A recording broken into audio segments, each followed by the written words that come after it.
Okay, so here we are looking at what is currently highest bidder and eventually becomes slaughterhouse. But when I take a look at this environment, the first thing that I want to say to you is that this is actually right in my wheelhouse. I actually really like this search environment.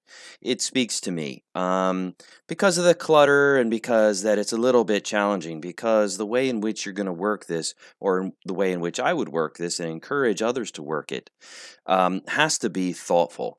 So this is right in my wheelhouse, and I think that it's an enjoyable looking search.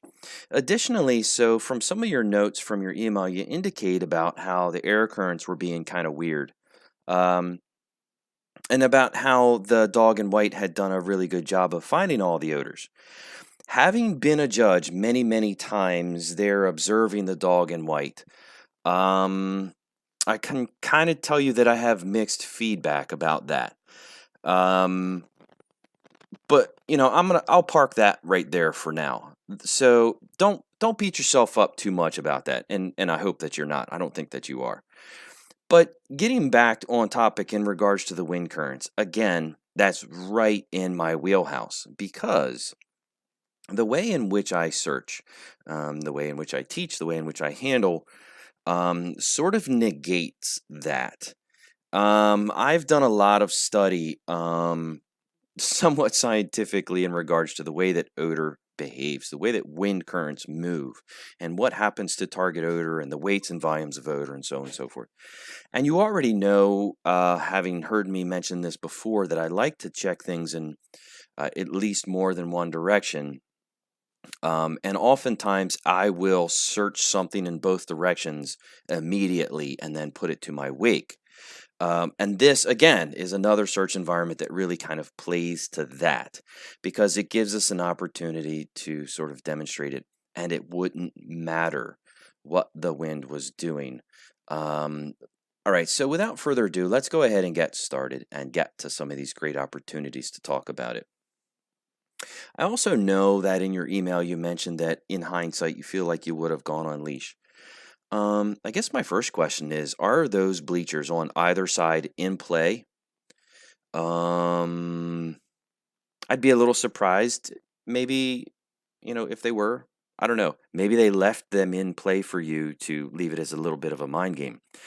But I can tell you definitely I would already be back online. I agree with your comment about that. And here we are 43, 45 seconds into the search, and I would already, just from my experience, I'd be losing my mind already. Um, I'd be back online right now. Because let me just get right to it in regards to how I would have approached this search environment. So let's go ahead and pause it right here and get out the magic drawing stick. If the bleachers are in play, that's going to be a whole nother thing. That's going to be really, really tough. I think that I probably would not have spent a great deal of time searching underneath of them, but if they were included, I would have tried to grab the ends of them. If I can't physically walk behind it, I probably would not have done that. You've got a short statured dog, and being offline, there wasn't really any way to prevent it unless you can verbally guide or bird dog your search, which is certainly an advanced skill. So if they are in play, I feel like I would have grabbed this edge and moved along.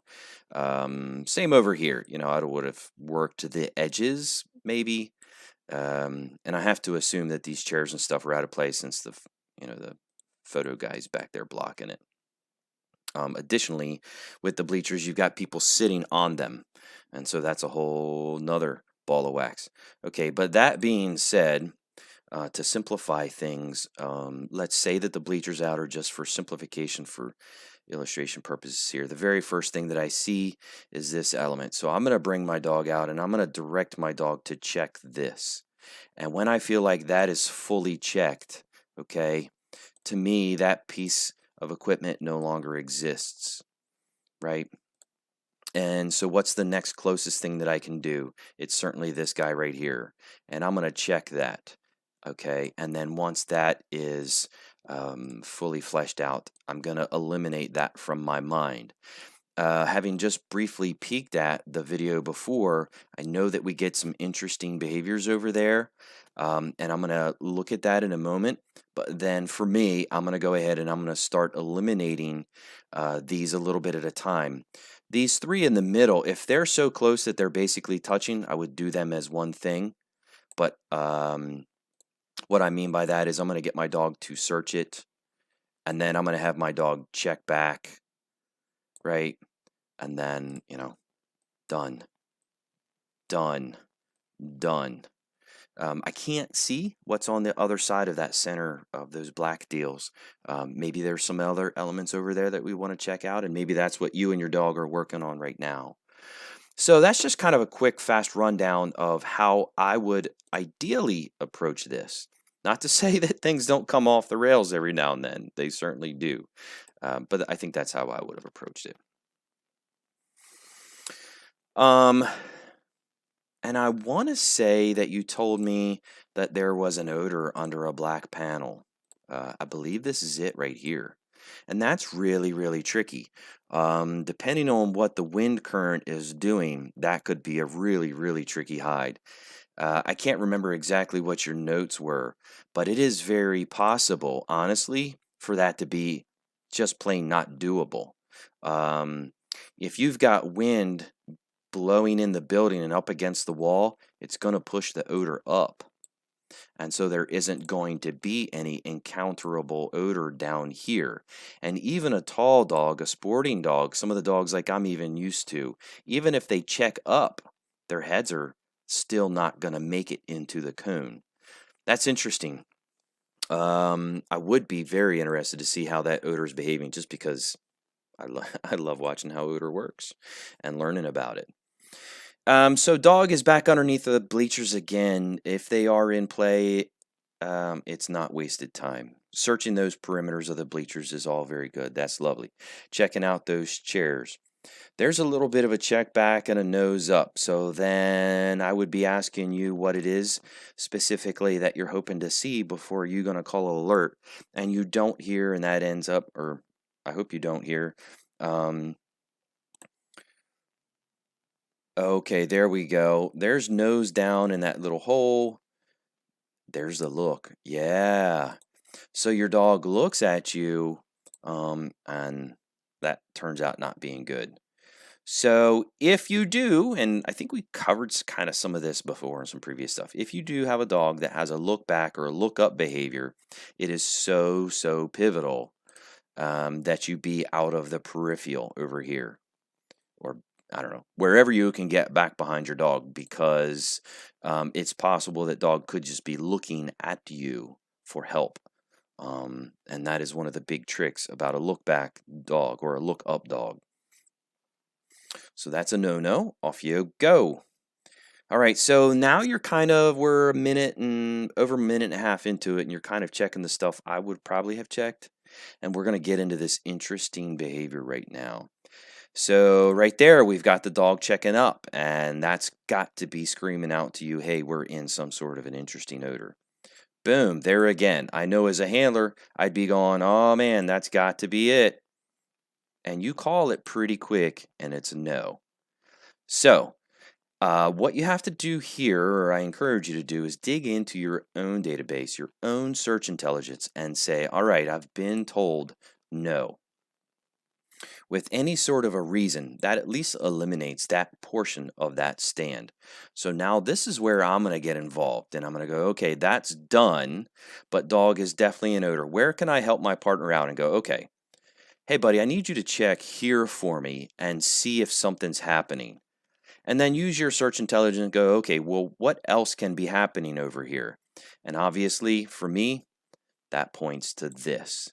So then I would be spinning my dog around and going, hey, let's check out this black deal. Let's see here. I'm going to spin it back a little bit and kind of get an idea. So dog says, are you sure?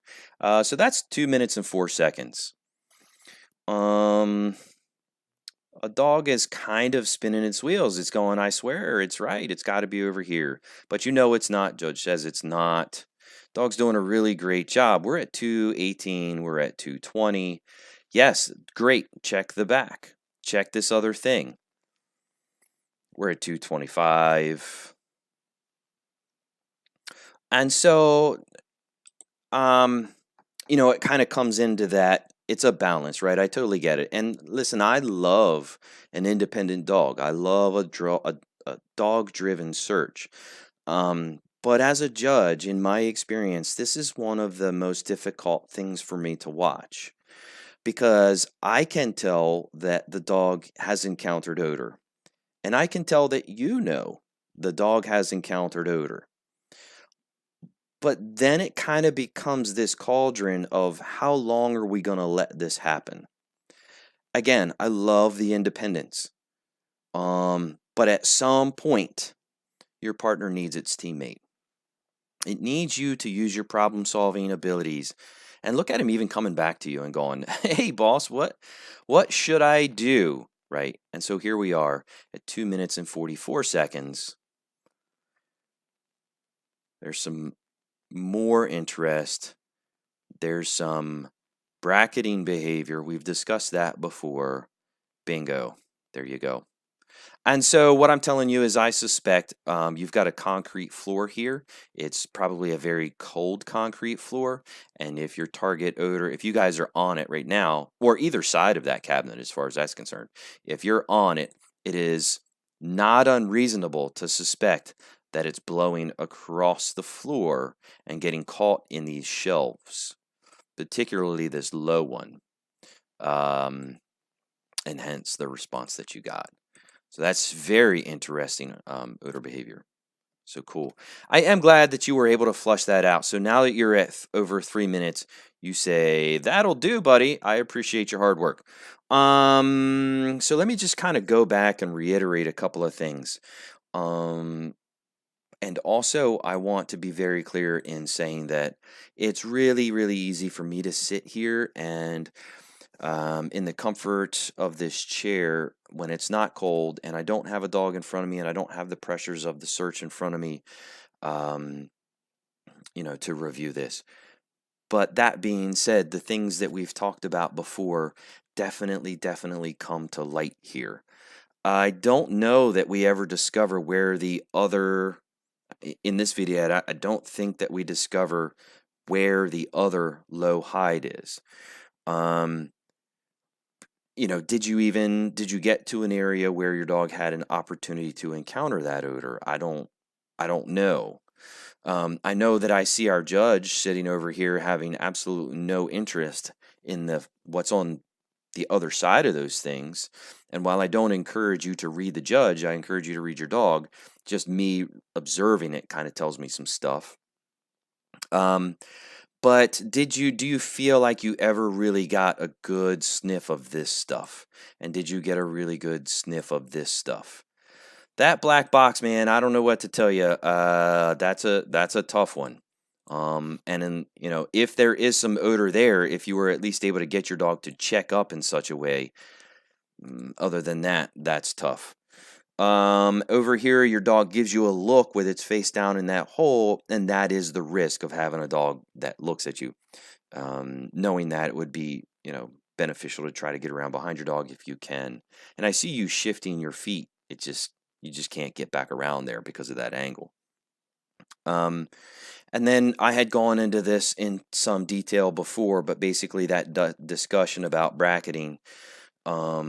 So you're searching this white piece of furniture, and you encounter an interest here, and in the strategy of time, you're thinking to call it pretty quick, but I don't feel like the dog ever really sourced that out, and nowhere really on there would you be able to hide an odor that wasn't sourceable other than up high outside of the dog's reach.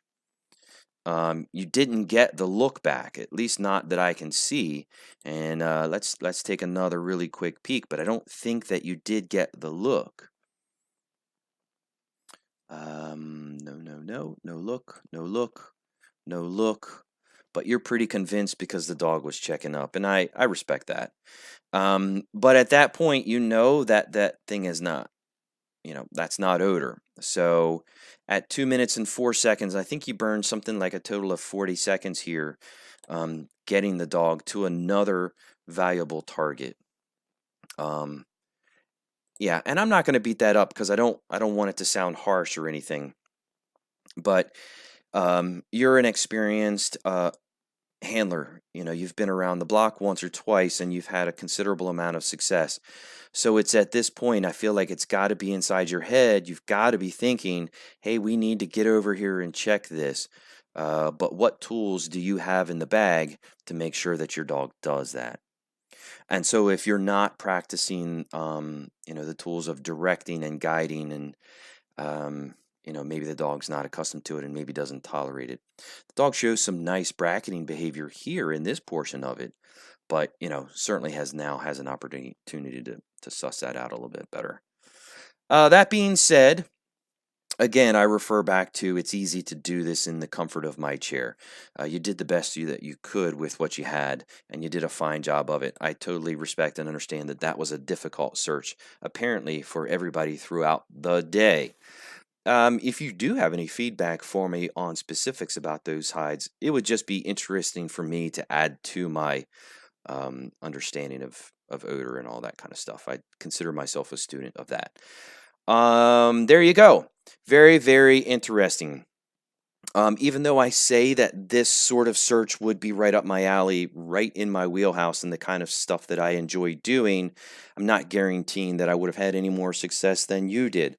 But if we can look for those opportunities to be a good teammate, a good partner with our dogs, and help them problem solve, it can cut down on some things. It can cut down on time. But of course, one of the building blocks for that is that our dog respects that we may have something valuable to add to the search. So it's not something I would encourage you to begin on game day. It comes from training. It comes from that background foundational work where you start to show your dog that, hey, if I ask you to check over here, it's because I might have an idea. Then again, I might be wrong, but as teammates, I'm going to show you targets of opportunity, high value areas to put that fantastic nose of yours, and then I'm going to get out of the way and let you tell me whether or not that's going to be valuable. So there you go. That's what I have to say about that. Kind of a fun search, and I'm really glad that you were able to share it with me. Let me know, as always, if you have any questions or feedback. I enjoy the conversation, and I look forward to hearing and seeing from you again very soon.